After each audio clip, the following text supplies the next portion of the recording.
Well, from an injury standpoint, Reggie has done everything he can. I just don't know if it's going to be good enough to get there by Saturday. That'll be kind of a game time decision. But other than that, some other guys been banged up. Tariq will be back. Zai will be back. Guest will be back. Des Schuster practiced with us this week. He isn't totally clear to go with us, travel with us this week, but expect him to be back with us next week and probably in some type of rotation, maybe by coming out of the bye week. Just not quite there yet. He's had to be idle for 6 to 7 weeks. So really liked the way our guys practiced. Did some things out there today. Was trying to get some wet weather early in the week. Obviously, I can't control that. I thought we were going to get a little bit Wednesday, didn't, so Thursday. So we forced some wet ball work today.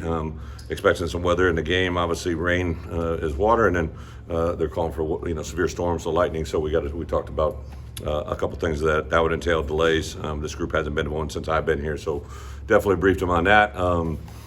And then really just from a schematic standpoint, like the way our guys have handled the adjustments, totally different offense, kind of a little bit different defense.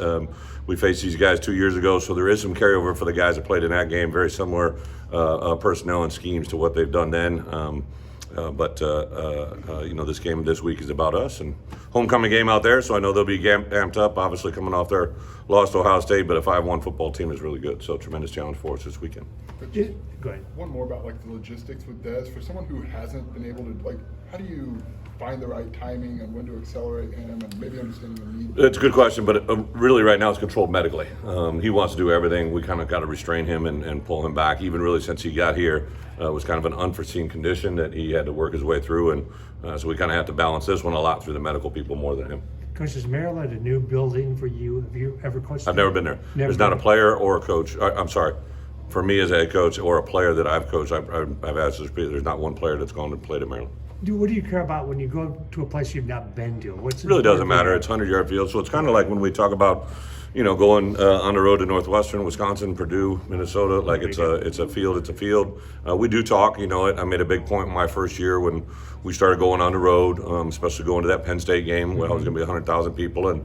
The 74 players on the travel squad, right, and the coaches that go are really the people that determine that game.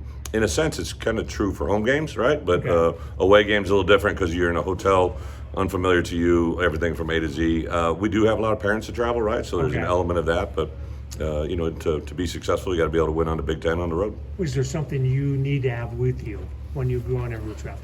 So like something personal that you got, obviously, other than the team. So anything personally you bring with you everywhere? No, we kind of treat every road game, home game the same. One of the things I've tried to do as a head coach, I came out of one program that kind of did things consistently home and away versus a team that treated home versus away totally different, and had a lot more success in the first. Just being able to, even though it's an away game, you kind of have to approach it the same. That's why we stay in a hotel the night before. Most teams do that, right?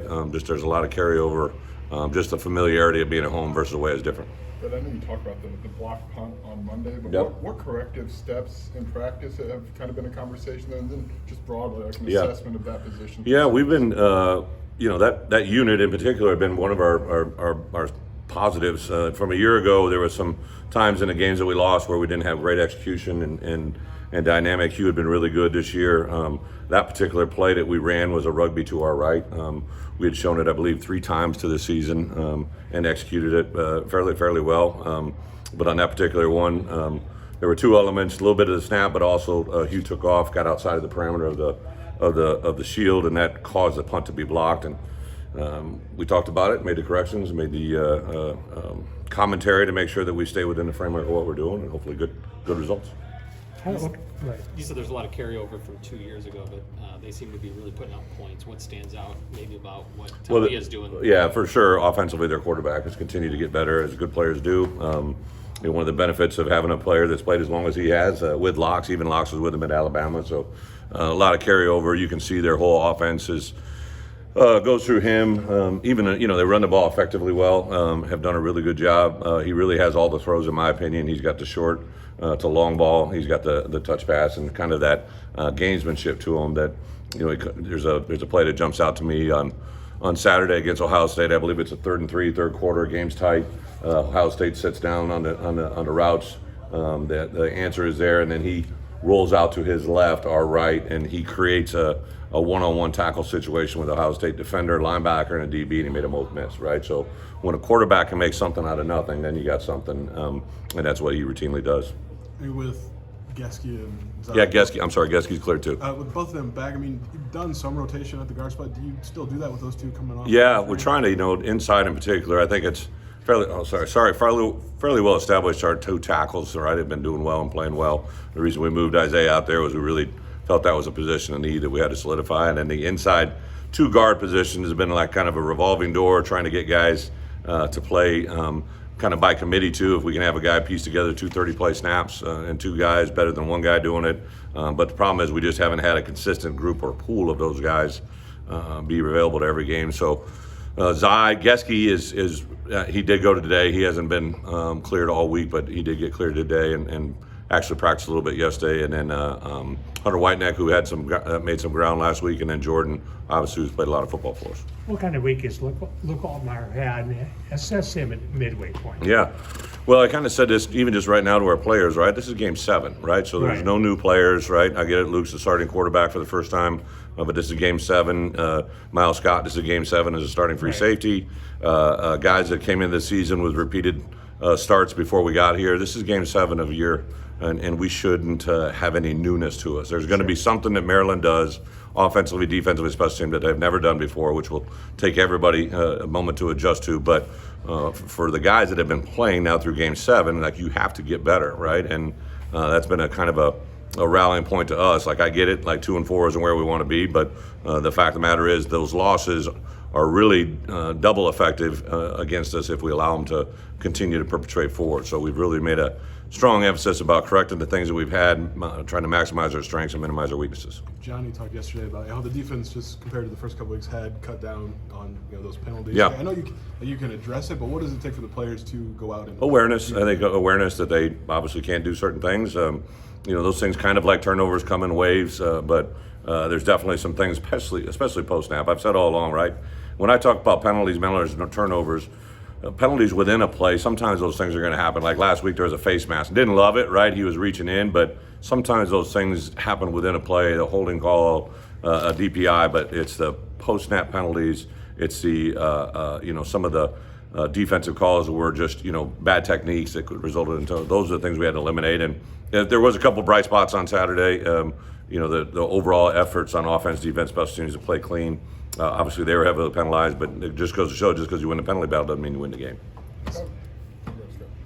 Well, Johnny said he's kind of talked about being the next Travis Hunter as the first defensive tackle running back dual-way player. Has he joked about that a little bit? Yeah, I think that's awesome, except for I also saw a player that was projected to be a first-round pick blow out his ACL running the football. So there's a lot of intelligence for people that don't know, all right? But I would think Johnny, we've actually put him in at running back, did it last year in the bowl game.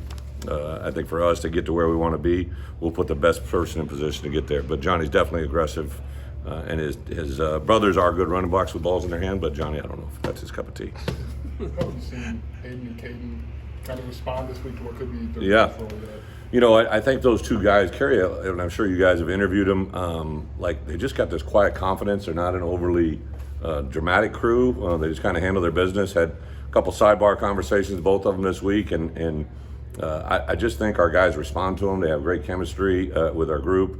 Anytime a running back has the respect of the O-line group, I think both those guys do. I do like that they're kind of the yin and yang of one another, right? Like they kind of have similar traits, but also have some differences that make them what they are.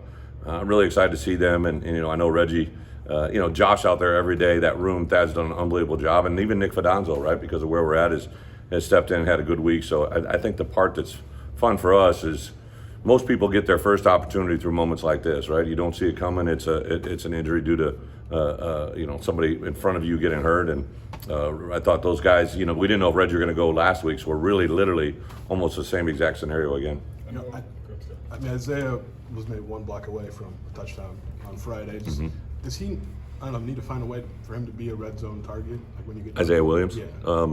You talking about the run on the first play, or? Well, I mean, just to get him, in the end zone. Yeah, well, what's happened to Isaiah, which is, what good teams do, he's getting double covered. He's getting, in the red area, it gets even easier, right? So they get him down in that situation and basically put a player inside and outside, so the routes that are effective out on the field where they can't do it as much aren't as effective in the red zone.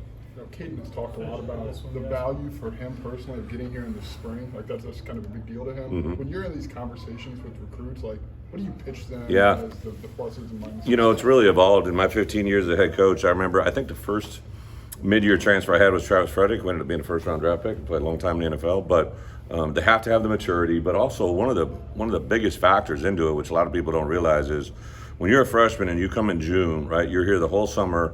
You may get a few days to go home right before break, and then you're here the all fall because you got a game every week. There's really no break. You come in January. Those mom and dads drop kids off in January. You literally can't practice you can't work with them except 5 days a week. So they got the weekends totally free. There is no pressure of game week every week. They can adjust a lot more academically. They get thrown right in the middle of winter conditioning, which has really no pressure of learning the playbook. You get acclimated to how we do things. So the process for me as a head coach is much more, I'm selfish, but to get those guys here in January, I've just seen guys be so much more ready in the first fall when they're here. It just, they learn the playbook literally 3 times. They learn it during the spring, they learn it during the summer, and then they learn it during fall camp. And versus a freshman that comes in, kind of pieces it together. Some of them get in early and late. It's just a much more effective piece. And you're seeing more and more guys do it. I think last year we had 10 or 11. I would project us to have about that same number this year. Thanks, Coach. Thank you.